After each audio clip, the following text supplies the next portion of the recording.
So yeah, we're into the 1980s, okay, and we've got another really important book, Nan Goldin's The Ballad of Sexual Dependency.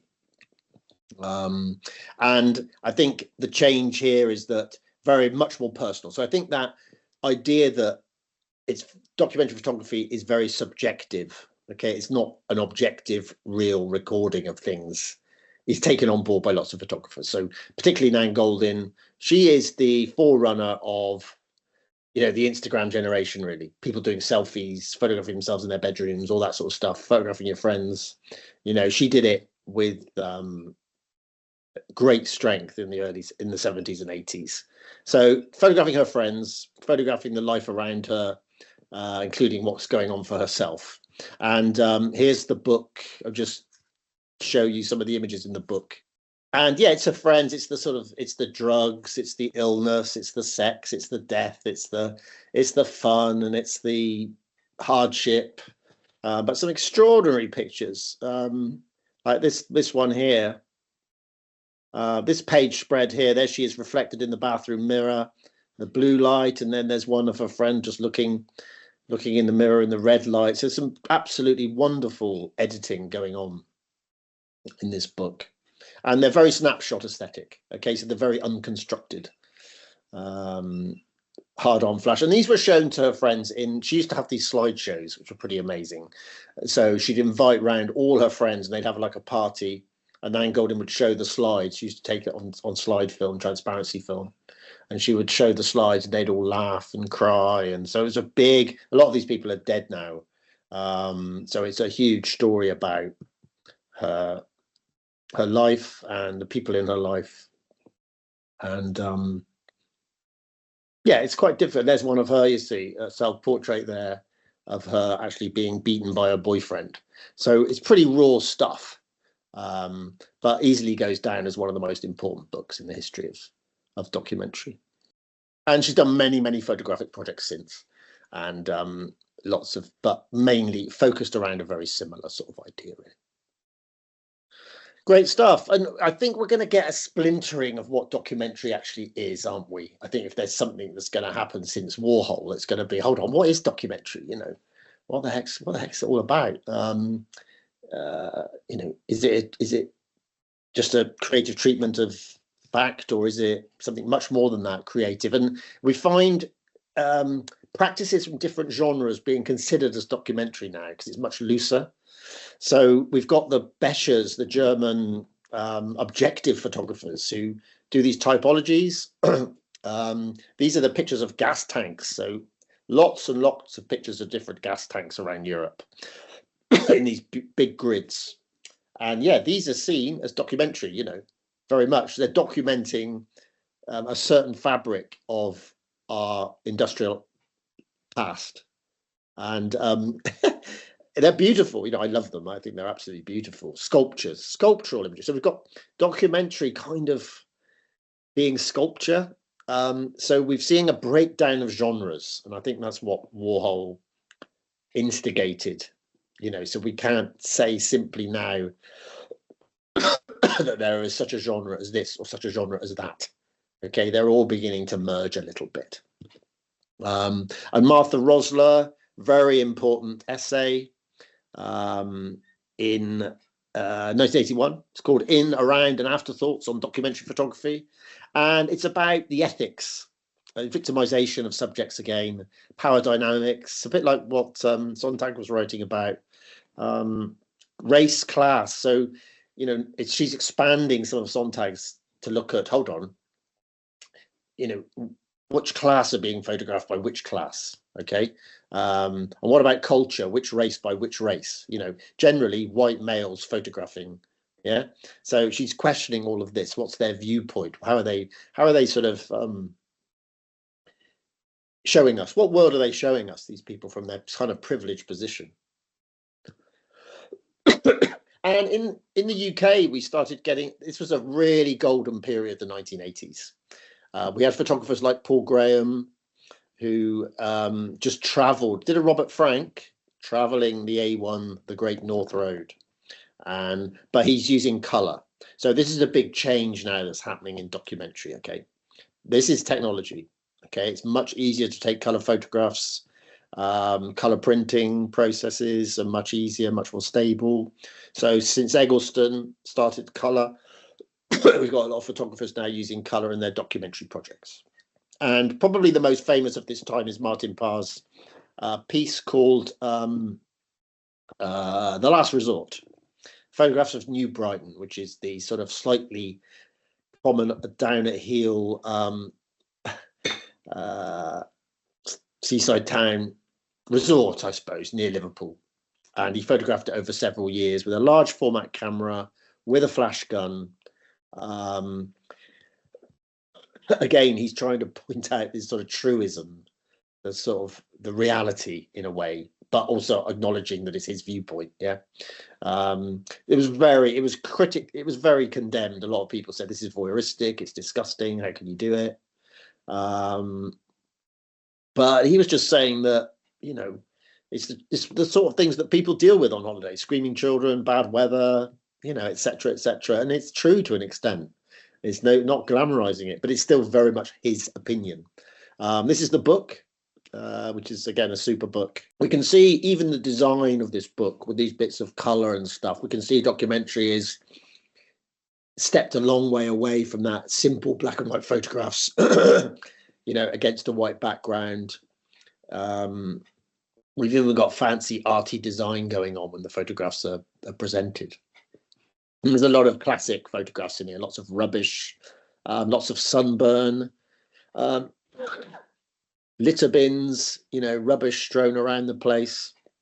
Of course, it's his vision, it's his viewpoint, you know, but there's a sort of a British humour about it.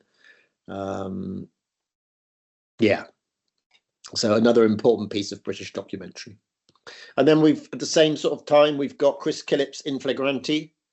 So a wonderful piece of work, 1988, photographing the Northeast. Community under Margaret Thatcher's government, which was really struggling, you know, a lot of unemployment, very little money, very difficult. And these are the people who are basically getting coal off the beach, selling it, you know, heating their houses. But very sort of dignified, humane portraits. Spent a long time getting to know the community, so tried not to be that voyeur that Rossler and Sontag and people are so critical of. Fantastic work. And back to Paul Graham. So things started to change now more in terms of documentary photography fitting into that art context. So it's, you know, yeah, it's not, again, that merging of genres. We've got why can't documentary photography be an artistic practice? You know, it's about all those aesthetic things we've talked about, isn't it? Color, composition, da, da, da, da. And Paul Graham in this book took things much, much further. So this is called A1, The Great North. No, sorry, not called A1. This is called In Umbrez, of course, 1999. And you can see, look, it's a big book. You can see my hand. You can see the size of my hand on it. It's not a small hand, it's a big book. And there's not many photographs. And they're a bit weird, okay? Photographs like this, you know, and it's very subjective. It's his kind of view of things. He says this kind of sums up the situation in Northern Ireland just as much as a conventional black and white photojournalistic image. I don't know if it does or not. It's just this book sold for like £60 or something. Who is this aimed at? You know, this is aimed at the sort of educators, at the photographers, at the middle class sort of cognoscenti or whatever. It's not, is it ever going to change anyone's views or illuminate on the situation in Ireland? I don't think that's possible with this. I mean, he would argue otherwise, but it's a situation where documentary photography really has gone like so subjective and so away from that sort of hard-hitting message approach that we've seen in earlier times. So it's up there as something quite important, just because it did something very, very different. But I'm not sure if it did a lot, if it worked. Okay, and it's signed. You can see here the book is signed by him and numbered, so it's got a number. So it's actually what's quite interesting. We talked about the idea of having aura. This book does have aura, okay, which documentary photographs don't generally have. It has an aura, it has a presence, because it's signed, it's a big book, it's an art object. Yeah. So we've got all this stuff going on. So we've got a sort of, I don't know, an academic intelligentsia type documentary, okay, based around some of these writings, based around the real kind of like exciting times in the UK for documentary photographers. But then we're still getting these one-off images. Okay, we're still getting these images which sort of grab the headlines. And this is the famous picture by Kevin Carter called "The Vulture and the Little Girl" or "The Struggling Girl." Appeared in the New York Times in 1993. Famine-stricken boy, elapsed with the vulture hovering. Won the Pulitzer Prize for feature photography in 1994. And the sad thing, of course, is, I don't know if you know, but Kevin Carter took his own life 4 months after winning the prize. So there's so many stories wrapped up in this. I think, you know, apart from all that, what I do want to say about photography and this type of photography is it has a very simple message. Okay, it doesn't tell us any of the complexities or the subtleties of the situation. Nothing. All it is about suffering, isn't it? And that's okay, but there's only so much a documentary photograph can do. Okay, we don't know where it is. We don't know the reasons this has happened. Is it war, famine? You know, what is going on to make this happen, and what can we do about it? So that is an interesting issue, I think. And when some of the war photographs we've looked at, we don't know what's going, who's against who, you know, who started it, who's finishing it, who's the aggressor, who, you know, it's like we don't know any of these things. It can't tell us. So it's very, very limited in some ways at the high end of what it can communicate. So we've got these pictures going. We've also got photographers dealing with some of these problems.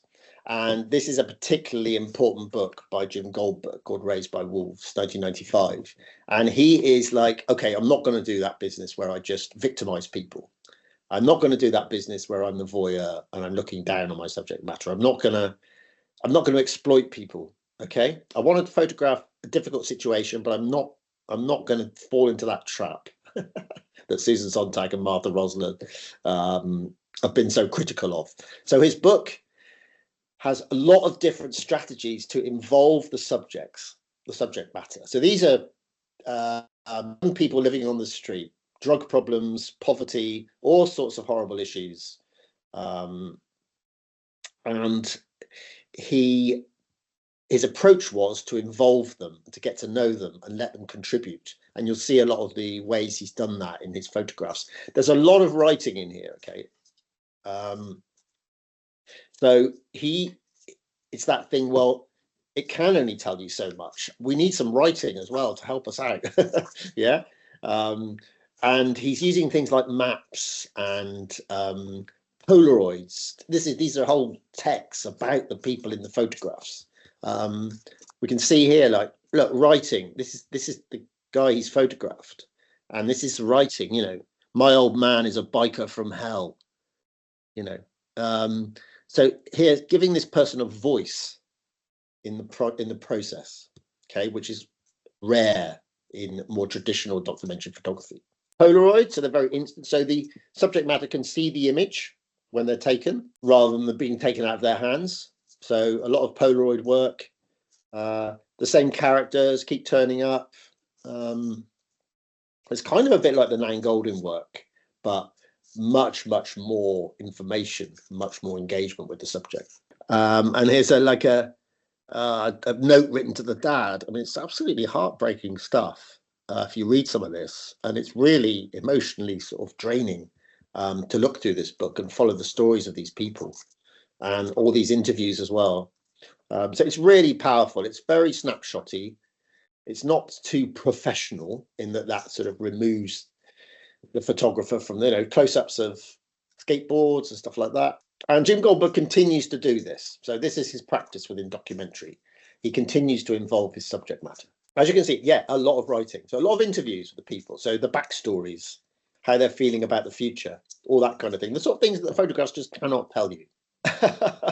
Oh gosh, there's a lot in this lecture. So we're jumping about a bit, but I'm trying to show at this point the massive differences in documentary practices. So we've also got in the art world getting involved. So Gursky, the great German artist, is probably sells his photographs for more money than any other photographer. This is the huge image called Chicago Board of Trade. And here, big, large format camera, massive prints, sell for a huge amount of money, very cold, but digital manipulation. So we've got, if you look at these closely, you'll see the same thing cropping up several times. So he's cloning, repeating. So, it's documentary sort of, because it's a picture of something that's happened, but then it's manipulated and it's sold in art galleries. So it's all a little bit confusing now where documentary sits. It's kind of sitting everywhere. And this is an interesting quote by Liz Wells from 2003. Debates about documentary and photojournalism regularly return to questions of authenticity. I think this is very important.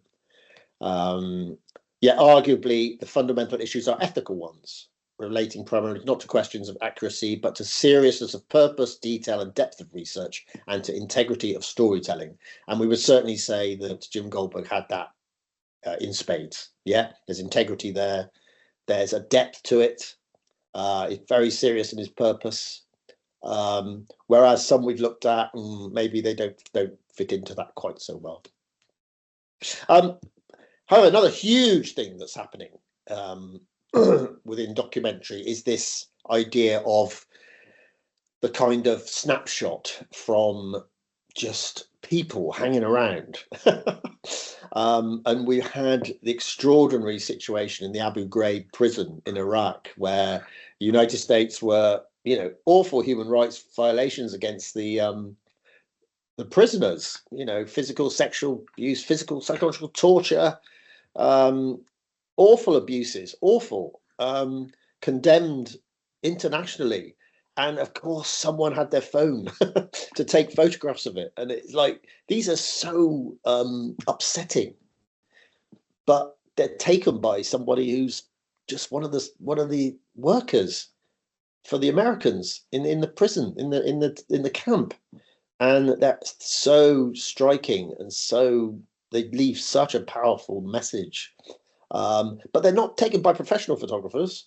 There's no crafting going on aesthetically. They're just random snaps. You can get them, but they're so powerful. So again, there's this big debate around how things look, how important is that? Or should they look bad rather than looking beautiful, for them to have an impact, okay? And then we've got the arty photographers carrying on. This is Stephen Gill, a British photographer. So what he's doing with this is he's taking photographs of a region, Hackney Wick in London, burying them, and then digging them up. And the soil has the earth has affected the photographs. You can see the cover of the book is covered in mud. So he's painted mud on it. These are the photographs, real snapshots of Hackney Wick as it undergoes change. And then these have been buried and they've been deteriorated. They've been scanned again and put in the book. So he's trying another tactic, isn't he? He's trying to involve the place by burying the stuff. So I don't know how effective this is. It's interesting. And it's an art object. There's no doubt about that. So it raises quite a lot of questions, but whether it has any impact as documentary photography, I'm not so sure. Okay, but fascinating project. And then, we talked about technology. 2007, along comes the iPhone. So from this point on, everything's changed. Everyone has camera in their pocket, which is very, very easy to use. Not necessarily an iPhone, of course, but probably the forerunner was the iPhone. And this is a huge moment, isn't it? And we have Instagram, yeah, 2007, and suddenly everyone's got a platform for their photographs. So documentary images are everywhere. And this is Steve McCurry, who you might know of, took the famous picture of the Afghan woman. This is his Instagram site, 3.6 million followers, 29,000 likes for that photograph of a miner. 29,000 people have seen that photograph. They would more. I mean, they might not have looked at it for very long, but they've seen it. This is an audience, a market for photography, documentary photography, which is like huge compared to anything 10, 20, 30 years before, when sometimes just a handful of people will have seen it. So in a newspaper or something, this is massive. So this is a huge, huge change.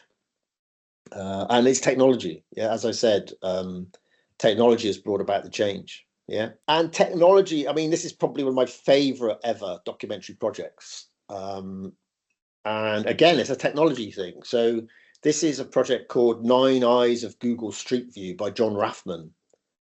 He began it in 2008. And basically, he just collects images from Google Street View. So he trawls through Google Street View, finding crazy things going on, and then screen grabs them and uses them in a project. And I just think they're absolutely fascinating. I can't get enough of them. I cannot see,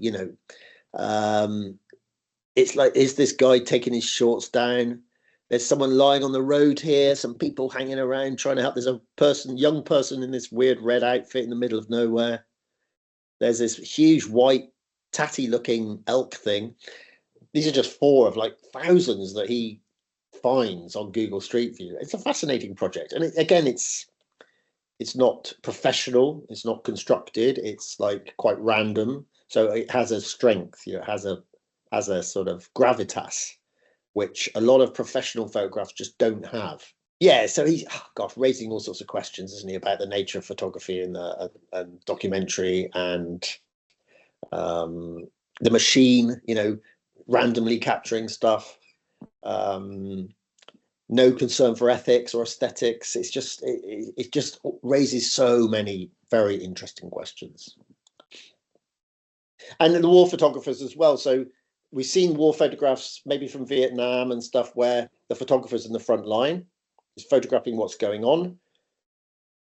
That's not happening now. Okay, so that's changed. So a major sort of place for documentary, the war zone, doesn't happen now. And this is Tim Hetherington's pictures from Afghanistan, and a book called Infidel. And he, again, is just doing something different. So he's photographing the soldiers sleeping as part of the project called Sleeping Soldiers. It's a really powerful thing to do, isn't it? 'Cause it's the opposite of the soldiers on the front line. But he's not on the front line because there isn't really a front line in these wars. So he's got to find other things to photograph. So he's got to use creative ways to do something, a different approach. Sorry, yes, we're onto Instagram. So I've got these slightly out of place, but this is the proper development of Instagram in 2010. So I linked that there. We've got massive changes, and also I think the big change is the phone size image has become it, and I think that is quite huge. I don't think people have quite grasped that idea that the small image on the phone is now the standard size for a photograph, which is quite, it's a huge change. I mean, they used to be big and they have more power. So now we've got to try and get a message in a small photograph, which is far more difficult. Okay. And what's also happened in the last 10, 15 years is people have been looking back and finding projects done by people, often in different cultures, that are significant. Okay, hold on, documentary is this wide. and this can be documentary. And this is JD Ojake from Nigeria, who spent known as JD, spent quite a long time just touring Nigeria, photographing the hairstyles from the back. And it's a bit like the Becker's gas tank. So this is like a typology of really important everyday stuff. But people are beginning to find these things now in the archives and say, this is documentary and it's important. Okay. Using a modest camera, I toured around. Yeah. So these things are coming out of the woodwork, if you like. Excellent. And then another very important book in 2013 by Fred Richin called Bending the Frame. And he's looking at how photography has been transformed in the digital age, ethical and practical challenges of creating and consuming images. But probably the most important thing is that line between the professional and the amateur, how it's blurred. Okay, which I talked about with the John Raffman Google Street View and also the Abu Ghraib pictures. They're kind of like professionals sort of working with amateur images or found images. Okay, so there's a blurring of that going on as well. But however, we've still got the more traditional forms, which are kind of quite embedded in this. There's all this stuff going on. We've got this is a fantastic project by Dana Lixenberg called Imperial Courts. She basically went to this Los Angeles, Southern District of Los Angeles housing estate in the aftermath of the riots triggered by the Rodney King case. She went there as a photojournalist in 1993, to take some photographs, and ended up going back for another 20 odd years, getting to know them, photographing portraits. This is like a place where gang culture is huge, and she got their confidence and taking these really beautiful portraits. So she's creating like an alternative to the one-dimensional sensationalized reporting in the media, which would have been all right. Oh, this is terrible. Look at these people, they're hooligans, drug addicts, A very alternative view of the estate, the Imperial Courts, and it's a very lovely project. So we've still got these going on, but we've also got people like Jeff Wall, who's a very high-end fine art photographer, an artist whose work sells for an awful lot of money, who has stuck with his guns in this idea of saying, actually, all documentary photography is constructed. Okay, it all is. And I think he has a point. He has a very good point. It probably all is, in a way. Yeah. And he constructs these strange tableau scenarios, which are a bit weird and a bit spooky. They look like everyday happenings, but they've got a kind of raised significance for some reason. Here's the parent looking down at the child who's lying on the ground, people going about their business. Very careful. He uses he works with cinematographers, people doing lighting, all this sort of stuff. They're very, very carefully constructed pieces. And so someone who's acknowledging that documentary photography is a construct, so I'm going to construct it and make it look like documentary. And this is very, very important work within the art circle. So we've got that going on, and then we need to talk about, the big things that are happening in the world and what's going on with that, because Ukraine, for example, a really difficult war, really difficult for the Ukrainians, but we don't really see photographs kind of as you'd expect, I don't think. I mean, what photographs do we see? A lot of bomb buildings, people wandering around, looking lost. Of course, injured civilians. But this kind of picture, of the soldiers putting the flag up or arming themselves, there's very little frontline activity. We don't see that in war photography anymore. The same in Gaza. The stereotypical image in Gaza is a bombed out region with a mother or child kind of looking on helplessly. So warfare and that sharp end is very difficult to photograph now. We're just seeing the aftermath, the suffering. And again, very little detail. We need some text to sort of help us with it. And, you know, coming to the end now, we've obviously got AI is kicking in, isn't it? And changing the landscape more. Again, this is Michael Christopher Brown, who this is a AI, completely AI project. It's called 90 Miles, and it's the story of Cubans crossing the 90 miles between Havana and Florida to get across to America, across the water.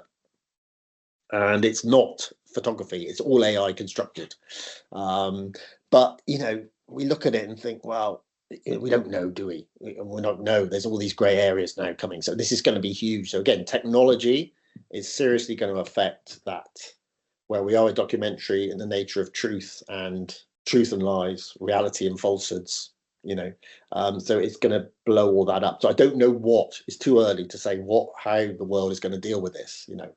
Are we going to have something which says this is the truth, or this is all AI, or, you know, what's going to happen? I don't know. So this is big, but again, we can't quite reflect upon it now. It's a bit too early. So we've got that sort of thing going on, but we still have the one-off image that can grab you. Okay, and that is the beauty, isn't it, of photography, and happens within documentary. We can see it all through the years. Yeah, the Nick Up picture in Vietnam, Dorothea Lange, migrant mother. Yeah, we've got these images, which the Abu Ghraib, which of something big happening, which are fixed. We've got the Trump first assassination attempt. This image, you know, it's going to be the one, isn't it, for 2024, which is up there.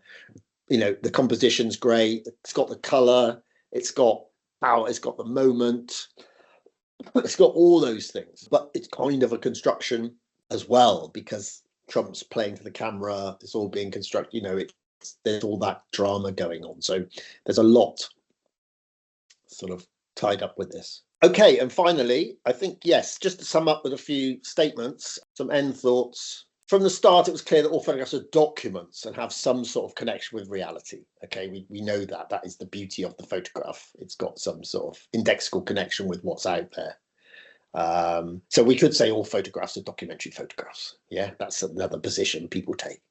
There was a nice, simple golden period for documentary from 1930 to 1960. I think things weren't too complicated before Warhol came along. Yeah, he changed everything. In a lot of ways.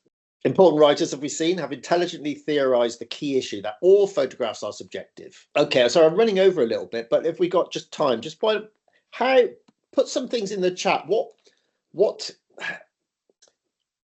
do photographers do when they're taking photographs or whatever to I don't know, to make them not objective, to make them subjective? What choices do photographers make to mean that it's not really reality we're seeing? So the first one I'm going to put in is use black and white. You know, we don't see the world in black and white. You might not have noticed, but we don't. It's color. So once you use black and white, you're immediately, it's not the actual thing, is it? It's not reality. Okay. So a theorist would say, well, it's completely false then. Yeah, good one, Florrie. Focus point. So you're choosing to focus on that person and not that one. Okay, so you're blurring that one to leave out. So you're making that decision. So that's a subjective decision the photographer makes. Yeah, good one. Photo of a subject, which, yeah, they choose. That's a pretty major. They choose a subject. So they might be in a situation where there's something going on over there, but they say, actually, no, I want to show that. It's interesting over there. Leaving out the thing over there, which is probably more important. Yeah, so that's interesting. So actually, the fundamental choice of subject is a choice. You know, it's a choice. Any others? There's loads of them. I mean, coming back to that Khadija one, I think the moment you press the button, you know, you're making a decision about what's important. Okay, so that is a choice.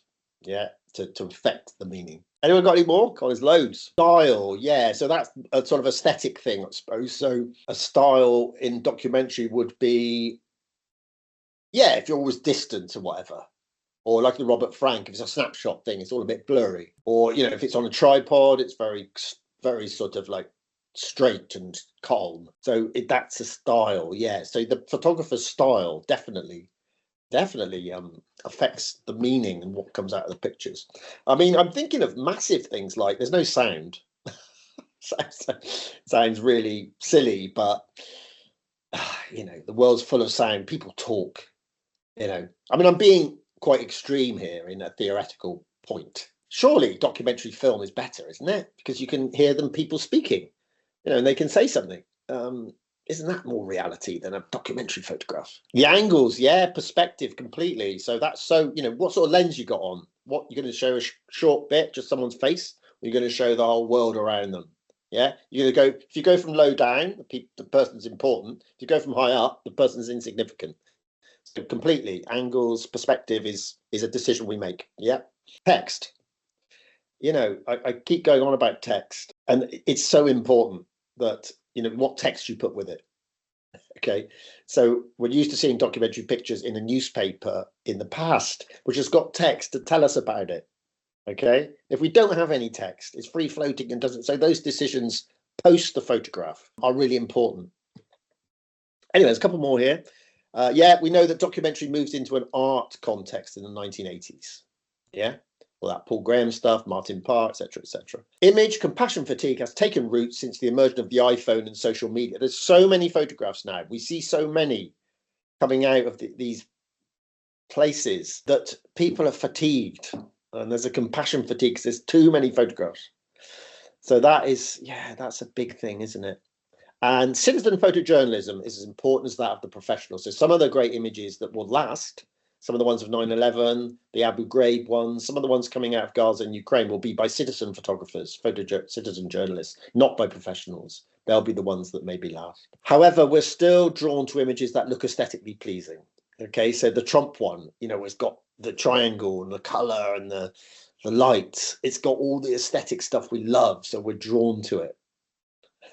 So that's interesting. Technological changes have a profound effect on the genre. Yeah, so the Leica, Photoshop, AI, Instagram, the iPhone, these are changes which have had a big effect on the documentary genre and other genres. Yeah, but this is quite a big one. I think there still is an inherent belief in what we see in the photograph, and I think that's the tricky thing with AI, isn't it? I think fundamentally, when these photographs we see, we feel that's happened. We feel that's what it was, and that is going to be difficult to get rid of. We still do generally believe it unless we spend a bit of time and think, hold on a minute, hold on, what did the photographer do?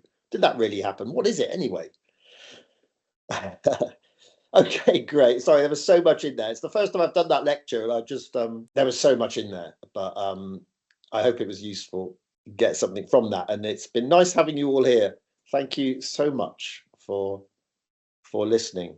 We overran, which is always a pretty good sign, I think. Thanks very much, everyone. See you all soon. Bye.